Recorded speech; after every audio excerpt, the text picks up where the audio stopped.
नैब ने आगा सिराज दुरानी को गिरफ्तार कर लिया है। स्पीकर सिंध असम्बली आगा सिराज दुरानी, जिन पर आमदन से ज़ायद असासों का इल्ज़ाम है और इसकी डिटेल्स अभी तक क्या क्या सामने आई हैं, वो भी आज अदालत में पेश की गई कि उन्होंने कितने और किस किस के नाम पर असासे बनाए। आगा सिराज दुरानी ने 1 अरब 40 करोड़ रुपए की बेनामी जायदाद बनाई। नैब रेफरेंस में इस बात का दावा किया गया है जायदाद ज़ाती और सरकारी मुलाजमीन के नाम पर खरीदी गई थी, जबकि स्पीकर सिंध असम्बली के गनमैन और ड्राइवर के नाम पर भी प्रॉपर्टी बनाई गई थी, जिसे बाद में उनकी जो वाइफ थी और उनकी बेटी जो थी उनके नाम पर मुंतकिल किया गया। दरख्वास्त ज़मानत आज उन्होंने दायर की थी सुप्रीम कोर्ट में और इस केस की समाअत हुई, जिसके बाद अदालत ने ये कहा कि पहले आप नैब के सामने सरेंडर करेंगे तो उसके बाद दरख्वास्त ज़मानत सुनी जाएगी।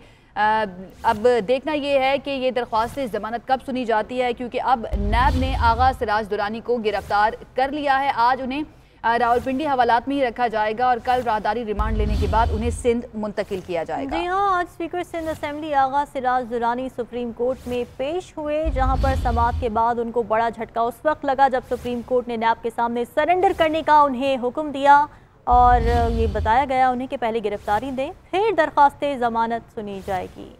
आरिफ अमीद भट्टी साहब हमारे साथ लाइन पर मौजूद हैं, उनसे इस बारे में मजीद जानते हैं। भट्टी साहब, आगा सिराज दुरानी साहब को गिरफ्तार कर लिया गया है, ये तय था पहले से ही सूरत हाल को देखते हुए उनके केस की, या फिर ये सरप्राइज होगा आगा सिराज दुरानी साहब के लिए भी? देखें, इस केस में मेरी इतलात के मुताबिक प्राइम मिनिस्टर पर्सनल इंटरेस्ट ले रहा था, क्योंकि स्पीकर सिंध असेंबली सिराज दुरानी साहब की जमानत सिंध हाई कोर्ट से रिजेक्ट हो चुकी थी, तो उस वक्त 2-3 दफा इनके घर में सिंध में छापा मारा गया, लेकिन ये रूपोश हो गए और खासा अरसा नैब इनकी तलाश में रहा और PM ऑफिस से अक्सर इनके बारे में पूछा जाता रहा कि क्यों नहीं इन्हें गिरफ्तार किया जा रहा, जबकि इनकी बेल भी रिजेक्ट हो गई और PM ने 2 दिन पहले भी अपनी कहा था कि जिनमें हम कहते हैं फॉलो किया जाए। तो आज जब वो सुप्रीम कोर्ट पे गए तो सुप्रीम कोर्ट के मोहतरम जज साहबान ने कहा कि आप पहले नैब के सामने सरेंडर करें। फिर उसी वक्त जैसे ही ये आर्डर हुआ तो नैब हुकाम भी थे, तो नैब हुकाम और सफेद पार्चा जात में सुप्रीम कोर्ट के बाहर भारी तादाद में नैब हुकाम और पुलिस पहुंच चुकी थी।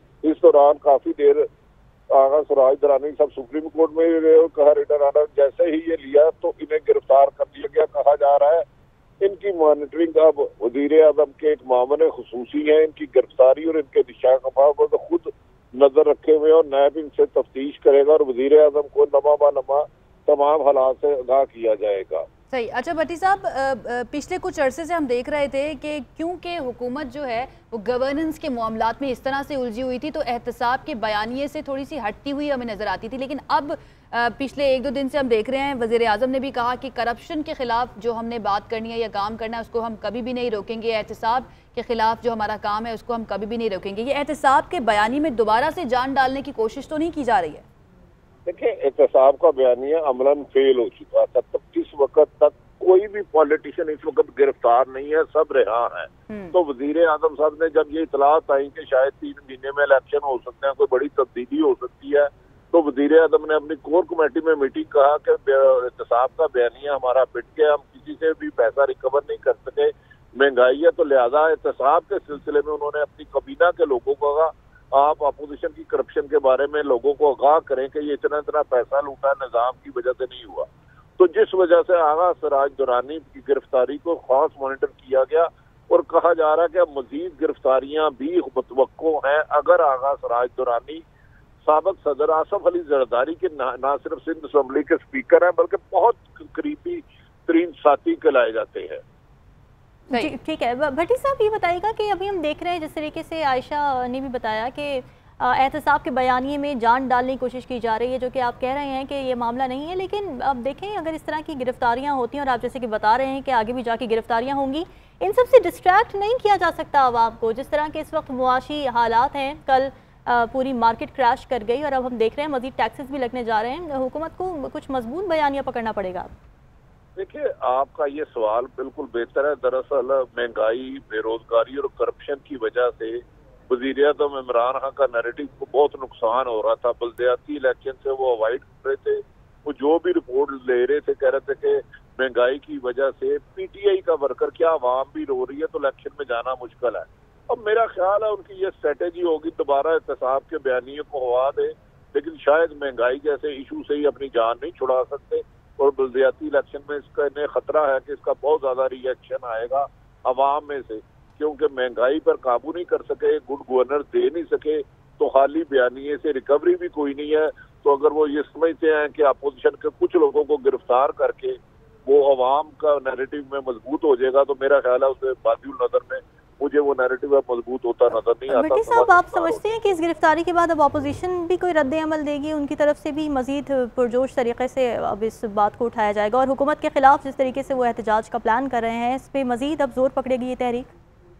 देखें, सिंध में भी आपको पता है, सिंध हुकूमत पीपल्स पार्टी और उधर पीटीआई और एमक्यूएम तमाम उन्होंने जो नए ऑर्डिनेंस लाए हैं, बल्दियाती ऑर्डिनेंस लाए हैं, उस पर भी वो एहतजाज का कर रहे हैं। तो मेरा ख्याल है इससे पीपल्स पार्टी अब हुकूमत के खिलाफ जरा शायद नवाज पीडीएम के साथ मुलाकातें करे और दबाव बढ़ाने के लिए कि मजीद गिरफ्तारियों से बचने के लिए ये स्ट्रेटेजी बनाई जाए, और पीपल्स पार्टी ज्यादा खुल के हुकूमत के खिलाफ तनकीद करेगी। पहले वो कोशिश कर रही थी कि इसी तरह मामले चलते रहे। और भट्टी साहब, ये पीपल्स पार्टी के रहनुमा को गिरफ्तार किया गया है, जबकि पिछले कुछ अरसे में पीपल्स पार्टी के रहनुमाओं को रिलीफ मिला है। खुर्शीद शाह साहब को रिहा कर दिया गया, जरदारी साहब को रिलीफ मिला, इवन ये सिराज दुरानी साहब जो थे उनको रिलीफ मिला, जिसके बाद ये कहा जा रहा था कि जो मुक़्तदर हल्के हैं उनके साथ इनके जो मामलात हैं वो काफ़ी हद तक तय हो गए हैं, इसके बदले में इनको रिलीफ मिल रहा है। तो इस गिरफ्तारी के बाद हम क्या समझें फिर?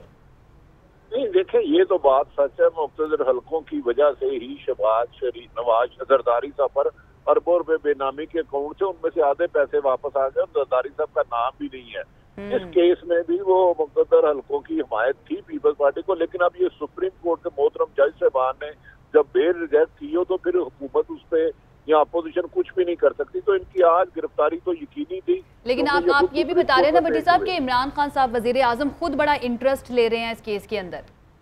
देखिए, वजीर आजम तो इसलिए ले रहे हैं ना कि उन्होंने जो आवाम से वादे किए थे पूरे नहीं किया। वो दोबारा आवाम को जो ये बताना चाह रहे हैं कि हम पे जो आज महंगाई हो रही है इसकी सारी जिम्मेदारी साबका हुक्मरानों पे है। तो अब वो गुड गवर्नेंस दे नहीं सके, महंगाई बहुत ज्यादा है, तो दोबारा मेरा ख्याल है अब अपोजिशन के लोग भी, हुकूमत के लोग भी बार बार करप्शन का बयानिए का मेरा ख्याल है बयानात को अपनाएंगे, क्योंकि महंगाई के बाद उनके लिए कुछ नहीं है। तो मेरा ख्याल है अब वजीर आजम के लिए मुश्किल वक्त शुरू हो गया है। शायद वो भी घबराने लग पड़े हैं और कहा जा रहा है कि कुछ वज़रा खुद घबराने लग पड़े हैं मौजूदा सूरत हाल के साथ। लेकिन भट्टी साहब, इस तरह की गिरफ्तारियों से तो मामलात हल नहीं हो सकते ना जो मईशत के हैं। अगर वज़ीर आज़म साहब खुद भी इंटरेस्ट ले रहे हैं इसके अंदर, लेकिन इससे फिर अपोजिशन को मजीद तक़वियत मिलती है।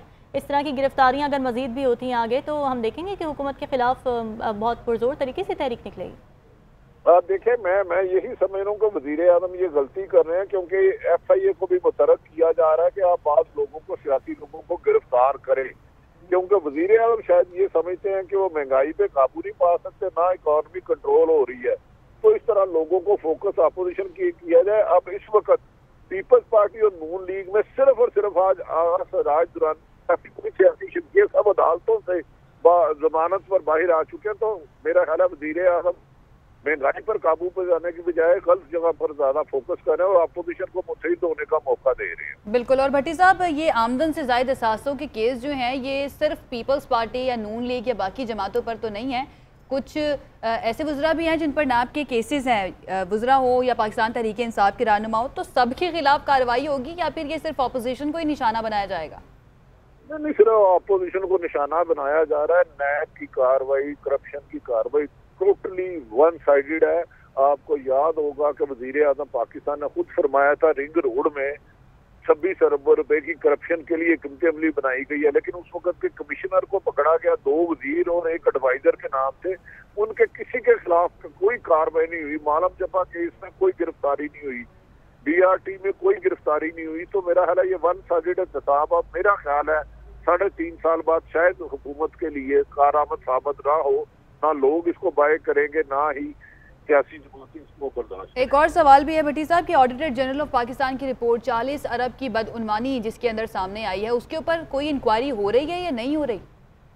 नहीं, हुकूमत की करप्शन तो बादियुल नजर में बाद सियासतदान कहते हैं कि जायज है, वो जो आपने कोरोना का IMF की रिक्वेस्ट पे उसकी ऑडिट जनरल की रिपोर्ट शाया की गई है, उससे पहले तो ये शाया ही नहीं की थी। 5 महीने इस पे बैठे रहे तोसा खाने की। जब किसी कहा कि जी कोई घोड़ा बेचा है या कोई जेवर बेचा है तो वो भी रिपोर्ट शाया नहीं की गई। अभी तक मौजूदा 3.5 साल हुकूमत के किसी भी एक बंदे पर करप्शन के खिलाफ कार्रवाई नहीं की गई जिन्होंने इन 3.5 सालों में किया। यही अपोजिशन चीख रही है कि पहले सब करप्ट थे, तो अब जो करप्शन हो रही है उसके खिलाफ कार्रवाई क्यों नहीं हो रही। यही एक लम्हा फिक्री है। एहतसाब को अपनी क्रेडिबिलिटी रखने के लिए क्रॉस की बोर्ड एहतसाब करना होगा। सही, बहुत शुक्रिया। आरिफ हमीद भट्टी साहब हमारे साथ मौजूद थे।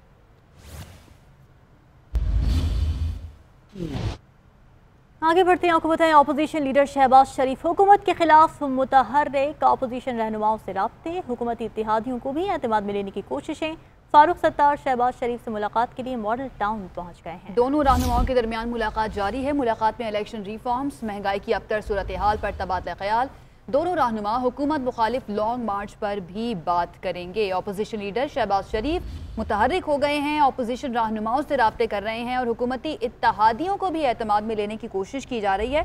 फारूक सत्तार शहबाज शरीफ से मुलाकात के लिए मॉडल टाउन पहुंच गए हैं।